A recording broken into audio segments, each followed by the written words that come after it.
EPS pension बढ़ोतरी में देरी क्यों? कब से मिलेंगे 7,500 रुपए? सरकार ने दिए सभी सवालों के जवाब।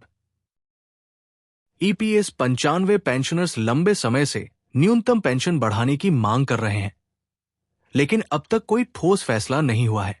संसद में जब यह सवाल उठा कि पेंशन बढ़ोतरी में देरी क्यों हो रही है और 7,500 रुपए कब मिलेंगे, तो सरकार ने आखिर जवाब दिया कि आखिर देरी की असली वजह क्या है। दोस्तों, आपको बता दूं कि देश के लाखों ईपीएस 95 पेंशनर्स पिछले कई सालों से एक ही मांग कर रहे हैं कि उनकी न्यूनतम पेंशन को मौजूदा 1,000 रुपए से बढ़ाई जाए।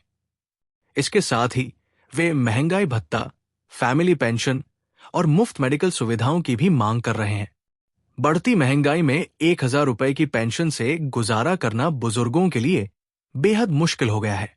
यही वजह है कि पेंशनर्स लगातार सरकार से राहत की उम्मीद लगाए बैठे हैं। हाल ही में संसद में इस मुद्दे को एक बार फिर उठाया गया। लोकसभा में सांसद ने सरकार से साफ पूछा कि ईपीएस के तहत न्यूनतम पेंशन बढ़ाने में देरी क्यों हो रही है और सुप्रीम कोर्ट के पेंशन फिक्सेशन से जुड़े आदेशों को लागू करने में इतना वक्त क्यों लग रहा है। इसके जवाब में श्रम और रोजगार मंत्रालय ने विस्तार से अपनी स्थिति रखी। अभी कितनी मिलती है ईपीएस पेंशन? सरकार ने बताया कि ईपीएस 95 के तहत न्यूनतम पेंशन 1,000 रुपए प्रति माह है, जिसे साल 2014 में तय किया गया था। उस समय सरकार ने बजटीय मदद देकर यह सुनिश्चित किया था कि किसी भी पेंशनर को इससे कम रकम न मिले। लेकिन इसके बाद महंगाई बढ़ती रही और पेंशन की राशि में कोई बढ़ोतरी नहीं हुई। ईपीएस पेंशन को न तो महंगाई भत्ते से जोड़ा गया है और न ही cost of living index. Pension fund कैसे चलता है? मंत्रालय ने यह भी समझाया कि ईपीएस एक ऐसी सोशल सिक्योरिटी स्कीम है जो जमा किए गए फंड पर ही आधारित है। इसमें कर्मचारी की सैलरी का 8.33% हिस्सा नियोक्ता की तरफ से जमा होता है और सरकार 1.16% का योगदान देती है, वो भी अधिकतम 15,000 रुपए की सैलरी तक। पेंशन और बाकी सभी लाभ इसी फंड से दिए जाते हैं। एक्चुरियल घाटा बना सबसे बड़ी रुकावट।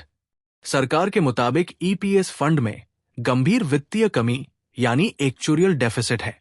31 मार्च 2019 तक के आंकड़ों में यह साफ हो चुका है कि फंड में जितना पैसा है उतनी बड़ी पेंशन बढ़ोतरी या महंगाई भत्ता देना संभव नहीं है।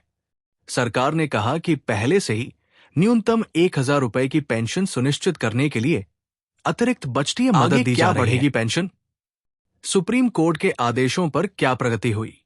सरकार ने यह भी बताया कि ज्यादा सैलरी के आधार पर पेंशन तय करने से जुड़े सुप्रीम कोर्ट के आदेशों को लागू करने की प्रक्रिया चल रही है। इसके लिए ऑनलाइन आवेदन की सुविधा दी गई थी, जिसमें लाखों पेंशनर्स और कर्मचारियों ने आवेदन किया। बड़ी संख्या में मामलों की जांच और नियोक्ताओं से पुष्टि की प्रक्रिया ने अपनी दी जारी है और अब तक की प्रगति तो गिना दी। लेकिन ईपीएस मिनिमम पेंशन को 7,500 रुपए करने, डा देने या मेडिकल सुविधाएं जोड़ने को लेकर कोई साफ समय सीमा नहीं बताई। ऐसे में ईपीएस 95 पेंशनर्स का इंतजार अब भी जारी है और उनकी उम्मीदें फिलहाल अधर में लटकी हुई हैं। लोगों की क्या राय है, कमेंट बॉक्स में जरूर बताएं।